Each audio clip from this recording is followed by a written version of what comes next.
Fala aí, pessoal, tudo bem? Iniciando mais. Nossa, meu cabelo tá. Iniciando mais um acompanhamento mensal, vamos falar um pouquinho sobre o TRXF, pessoal, mas na verdade foi um material que saiu de apoio à 10ª emissão. Esse material ele não foi divulgado na. Opa, peraí, deixa eu. Ele não foi divulgado nem na B3, não saiu Status Invest, não saiu lá no site do. Eu tive que buscar na internet porque eu vi um das pessoas que participam lá do meu grupo do WhatsApp. Aliás, se você não participa, ainda tá aqui, a gente já bateu 300 pessoas no grupo. Colocou esse. Aí eu fui buscar para ver onde é que estava isso e foi difícil achar. Deve ter sido cotista que deve ter recebido por e-mail. Aí eu já não sei, não sei falar porque eu não sou cotista, então eu não recebi. Mas é importante a gente trazer aqui.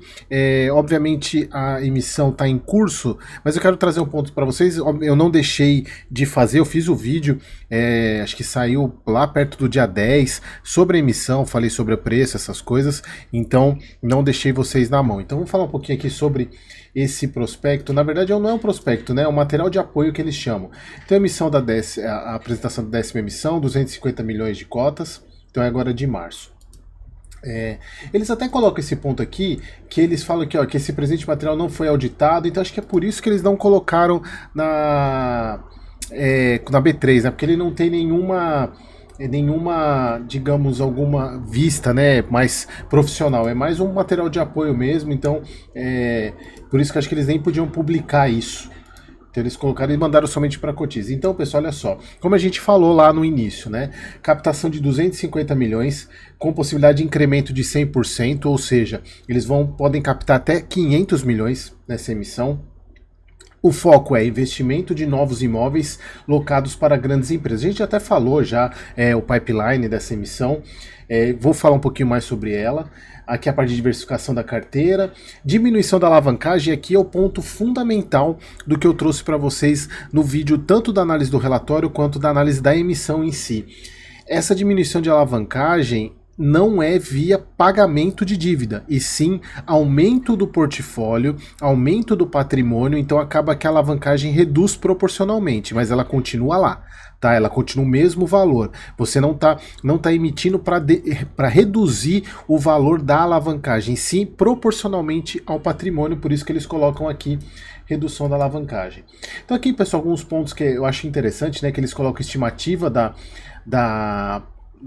dos indicadores antes e pós emissão. Então a parte de rendimentos, hoje o guidance deles está em 90 centavos, a ideia é passar para próximo de 1 centavo, a alavancagem reduzindo de 37 para 23, lembrando, dois pontos importantes aqui que eu venho sempre falando para vocês.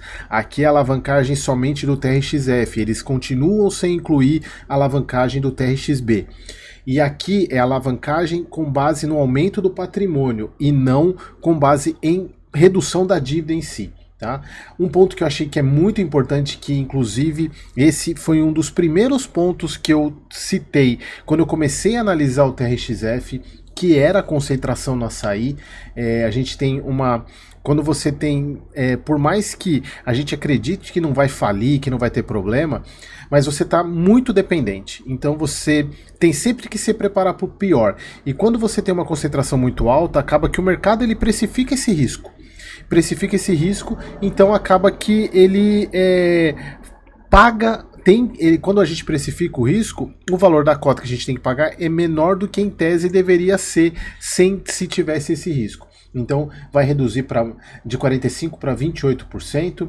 Concentração em inquilinos vai aumentar, né? Porque antes estava... Quando a gente fala concentração de receitas nos demais inquilinos, isso significa que como você está reduzindo o maior inquilino, que é a concentração no açaí, você aumenta nos outros. É meio óbvio isso.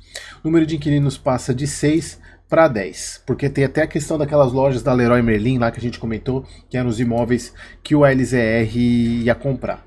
Então aqui a parte de indicadores, né? Aqui, pessoal, eu vou passar rápido porque isso aqui é o que está no relatório, a gente já avaliou. Então aqui a parte do... Eles colocam aqui, eles fazem uma comparação, comparando o TRXF com outros fundos, mas aqui, pessoal, é meio bem aleatório, né? Porque a gente não sabe que fundo que é. Eles colocam que comparáveis, fundo de tijolo híbrido, renda urbana, logística, obviamente o H, se a gente pegar pelo tamanho das bolinhas aqui, né? Provavelmente isso aqui é HGLG, né? Pelo tamanho da bolinha, mas não tem como a gente saber, então eu acho meio aleatório. Isso aqui é muito viés de framing, isso aqui, né? Para mostrar somente o que é ponto bom. Né? Então eles colocam que tem alto retorno e baixa volatilidade comparado com outros, mas a gente não sabe que fundo que é, né? Aqui a parte de evolução. Pessoal, aqui é bem interessante, né? A gente vê um aumento exponencial no número de investidores e um aumento exponencial em volume financeiro, né, em liquidez.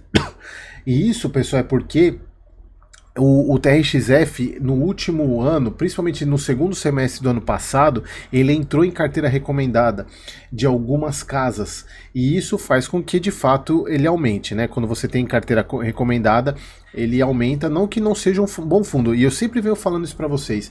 Para mim, a tese dele é muito interessante, mas o que me deixa um pouco com o pé atrás é a questão da alavancagem e o jeito que a gestão lida com essa alavancagem. Bom, aqui a parte de patrimônio, não tem, a gente já sabe aqui. A parte de, que eu sempre falo para vocês, eles colocam imóvel aqui, mas toda a parte de imóvel do TRXB é do TRXF, então é sempre importante. Eu gosto de frisar isso para vocês terem sempre em mente, você cotista, que você comprando o TRXB, você leva o TRX. Comprando o TRXF, você está levando o TRXB de bandeja, tá? Aqui a parte de como era, só como que era, como que é atualmente, na verdade, né? A concentração no açaí. Aqui a parte de material, não tem muito que... Aqui vamos direto para a parte da emissão em si, né? Então, ó, a parte da emissão é a captação de recursos necessários para a conclusão das obras de São Gonçalo, aquisição do imóvel locado no Carrefour e conclusão da aquisição do pacote de lojas lá do Grupo São Mateus. Lembrando, pessoal, que o TRXF, ele lembra que eu falei para vocês, ele vendeu várias lojas do açaí, né? Acho que são 8, se eu não me engano, que ele vendeu. Então aqui a parte de os ativos, né? Loja do Carrefour, BTX Obramax, Leroy Merlin, Jundiaí e Mateus, do grupo Mateus, lá no Nordeste. Diversificação e diminuindo a receita do açaí e pão de açúcar. E diminuição da alavancagem, lembrando sempre que diminuição da alavancagem em função do aumento do patrimônio. Então aqui a parte da oferta, né, 250 milhões podendo chegar a 500 é uma oferta fechada, então é para investidores profissionais, ou cotistas e investidores profissionais, ou seja, não vai ter negociação de direitos, então o fator de proporção é pequeno, até pelo montante, vai ser de 15%, ou seja, a cada 10 cotas você vai receber uma, ou a cada 100 cotas você recebe 15. Preço da emissão no patrimonial com o custo 109, a gente já falou bastante quando a gente analisou. Pessoal, aqui a parte de calendário, eu vou passar rápido só pra gente falar. Hoje, esse vídeo aqui tá saindo no dia 20, quarta-feira, então a gente está nesse período aqui, né, entre o exercício do direito e o encerramento. Então a gente está aqui, ainda tem 8 dias aí para você, se você tiver interesse em exercer o direito. Eu já falei bastante sobre o calendário, se vocês quiserem dar uma olhada aqui, pausa aí o vídeo. Aqui, pessoal, é interessante, eles fizeram um pipeline mostrando a questão da captação. Aqui, em tese, eles já estão considerando que vão captar o dobro, né, os 100 milhões, os 500 milhões, né, 250 mais o dobro.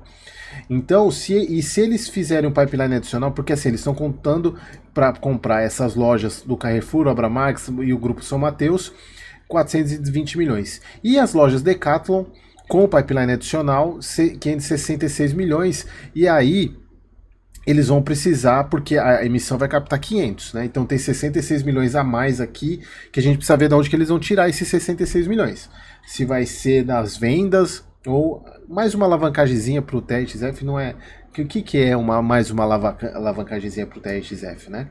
Então aqui a parte da questão do cenário, né, da emissão. Então ele anunciou a transação para venda, aquilo que eu falei das 8 lojas, foram 8 lojas, né, são 7 do açaí e uma do Grupo Pão de Açúcar, então tem um lucro de 7,2 por cota, mas lembrando, eu mostrei para vocês o fluxo de pagamento, não é de uma vez isso. Aqui a gente já vê nitidamente como que está antes e pós-emissão. Vejam, pessoal, a gente tem a diminuição no número de imóveis exatamente por causa da venda. Aqui aquilo que eu falei do aumento da cota, né? Lembrando que isso nunca é promessa, né? Mas essa é a perspectiva. E a alavancagem, como eu falei para vocês, redução devido ao aumento do patrimônio. Então aqui a parte de portfólio. Aqui é bem, acho que é um dos pontos mais importantes dessa emissão. Lembra que era 48, redução da açaí, aumento do Grupo Mateus. Inclusive o Grupo Mateus passa o Pão de Açúcar na receita. Aqui a parte de estado, né? Ele é bem diversificado. O que mais aqui? Eu acho que era só isso que eu queria mostrar para vocês, né? Ah, não, tem isso aqui, pessoal. Um ponto que eu achei muito legal. E o TRXF, assim como todos os fundos, devia mostrar o fluxo de amortização dos CRIs. É bem legal, embora eles coloquem aqui em porcentagem, e aí a gente teria que fazer conta, né, para saber em função do patrimônio quanto que é, mas aqui já é um bom indicativo para a gente ver o quanto que ele está comprometido. Veja que a gente está falando em relação da dívida que está 29,23, isso é pós-emissão, né? Lembra que era 37, foi para 29. Lembrando mais uma vez, não inclui TRXB aqui. Mas aqui seria importante eles colocarem em valor e trazer isso para o relatório, né? Isso acho que seria bem interessante de avaliar.